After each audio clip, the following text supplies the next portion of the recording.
Hi,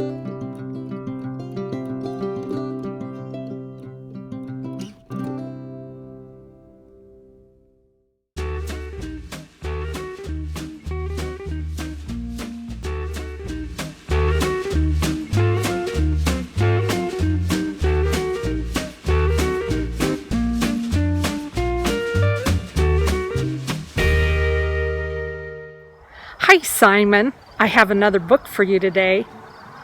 Can you guess what it's about? Let's start our story. Once upon a time, there was a little farm on a hillside.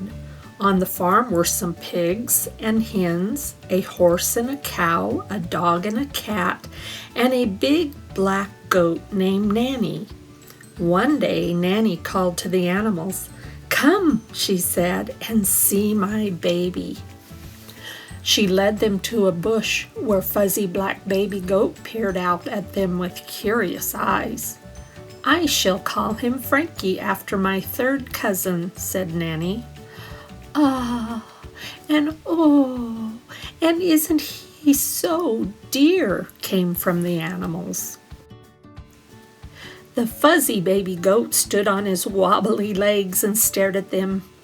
"Say ba to our friends nicely and politely," said Nanny.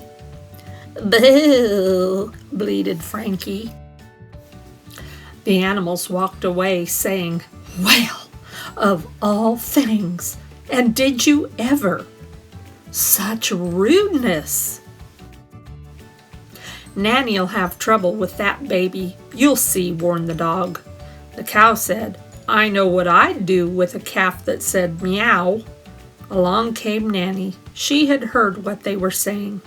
"Franky'll be all right soon," she promised. All day, every day, Franky followed close behind Nanny. He tried to do everything his mother did. "Eat the nice soft grass," said Nanny to her fuzzy baby. "You are too young to eat sticks. You might get a thorn." But Franky didn't obey, and oh, how he cried when he hurt his mouth. One day the farmer's wife hung her wash near the fence. Nanny thought the clothes looked good enough to eat, and she pulled a shirt from the line. "I want one too," teased Franky. "Eat those sunflowers," said Nanny. "They have tender seeds." The fuzzy little goat didn't obey. He pulled a shirt off the line too, and he choked on a button. "I am not surprised," said the hen to the pig. "Do you remember the first day we saw him?" One day, the animals watched the farmer set down a huge pail of paint on a box near the barn. Then he walked away to get a ladder. Nanny strolled over and sniffed at the paint. She decided she did not like the smell, and she walked away. Franky was a little ways behind his mother.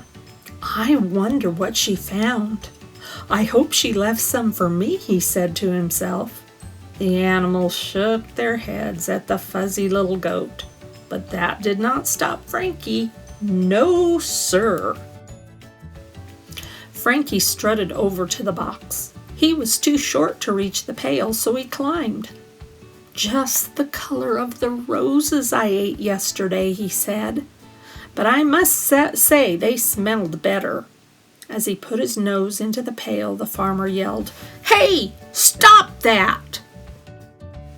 Franky was startled and gave a big jump. The next thing he knew, he and the pail of paint were on the ground, and he could scarcely tell where the red paint ended and he began. His coat was covered with sticky, horrid stuff. The animals looked at Franky. "Who ever saw a red goat?" asked the cow. "I told you so," said the dog. The horse threw his head back and laughed and laughed. It took a lot of bad-smelling stuff and several hours for the farmer to get the paint off of Franky's coat, while Nana and all the other animals stood and watched. Franky's coat did get black and soft and fuzzy again, and for a few days, Franky was as good as he could be.